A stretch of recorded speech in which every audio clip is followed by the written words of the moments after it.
Penyuluh BPP Gandapura dan petani Keude Lapang yang bergabung dalam Gapoktan Kude Lapang Gandapura melakukan demonstrasi pemanenan padi dengan menggunakan mesin kombin. Mesin pemanen padi ini dapat melakukan proses pemanenan padi dari memotong padi, merontokkan padi dan mampu memasukkan hasil rontokan padi ke dalam karung.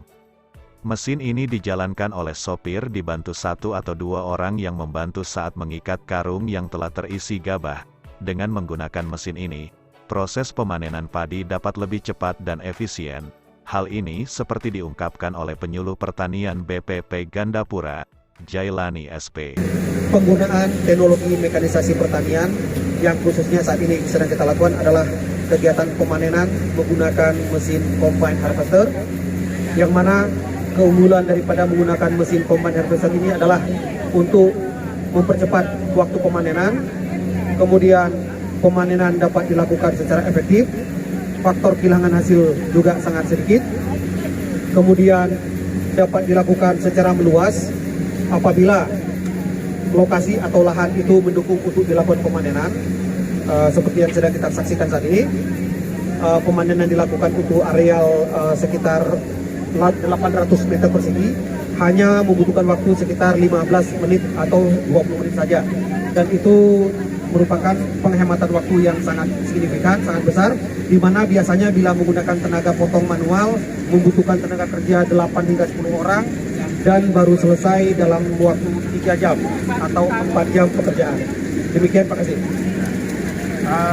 Kendala-kendala apa saja yang ada terhadap mekanisasi? Untuk saat ini Kecamatan Gandapura, BPP Gandapura bermitra dengan sekian banyak kelompok tani dari 40 desa yang ada di Kecamatan Gandapura. Kendala kita yaitu demografi lahan. Sebagian besar daerah kita adalah daerah ketinggian, berbukit-bukit, juga ada berlembah-lembah, sehingga di daerah yang berlembah inilah yang menjadi kesulitan kita untuk berusaha tani, termasuk untuk masuknya traktor besar.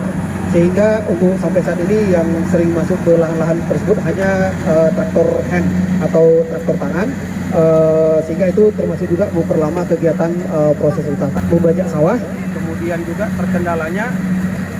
terkendala berikutnya selain dari pembajakan sawah adalah kegiatan kita terkendala di saat kegiatan penanaman, di mana tenaga penanam biasanya tidak cukup, sehingga antara satu desa dengan lain desa itu terjadi perebutan tenaga kerja, dan ini merupakan salah satu kendala di Gandapura. Namun harapan kami bila ada perhatian dari pihak Dinas Pertanian Perkebunan Kabupaten, harap kiranya kalau di Kecamatan Gandapura dilakukan 1 atau 2 kali kegiatan percobaan penanaman menggunakan rice transplanter.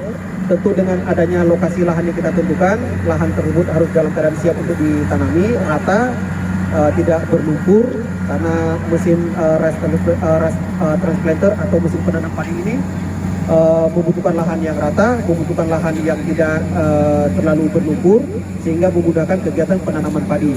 Dan ini petani kita di Kecamatan Gandapura belum memiliki teknologi atau belum memiliki pengetahuan terhadap penanaman menggunakan mesin penanam padi. Demikian, Pak Kasih. Ya, alhamdulillah untuk tahun depan kita di sini direncanakan ISL-nya Demplot akan kita laksanakan demonstrasi penanaman atau transplanting insyaallah di tahun 2022. Kemudian dalam hal pengelolaan administrasi kelompok, adakah bermasalah atau sudah lancarkah? Apa yang sudah saudara bina terhadap kelompok? Sampai dengan saat ini pembinaan kita terhadap kelompok adalah untuk kegiatan pemutakhiran data manajemen usaha tani, kemudian perbaikan atau updating data-data RDKK atau RDKK elektronik, sehingga kebutuhan petani terhadap pupuk, khususnya pupuk subsidi, dapat tercukupi. Hal ini disebabkan karena memang keadaan kita di Kecamatan Gandapura tersedianya pupuk subsidi hanya sekitar 28% saja, dan itu sangat kurang atau sangat sedikit daripada kebutuhan seluruh petani yang ada di Kecamatan Gandapura. Karena itu, kami berharap kepada pemerintah di Kabupaten Biren untuk dapat membantu kami melakukan sosialisasi kepada petani agar kebutuhan pupuk ini tetap terjaga, tetap tersedia, baik di masa musim tanam maupun di luar musim tanam. Dan saat ini kami juga sosialisasi kepada petani bahwa pengambilan atau penebusan pupuk harus dilakukan di luar musim tanam. Jadi tidak perlu menunggu musim tanam. Karena apa? Kios Saprodi terkendala pada saat penjualan di luar musim tanam.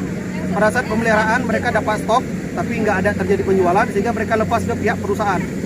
Dan itu merupakan kerugian bagi petani. Karena petani pada saat butuh pupuk di masa pembajakan sawah, pupuk sudah tidak ada.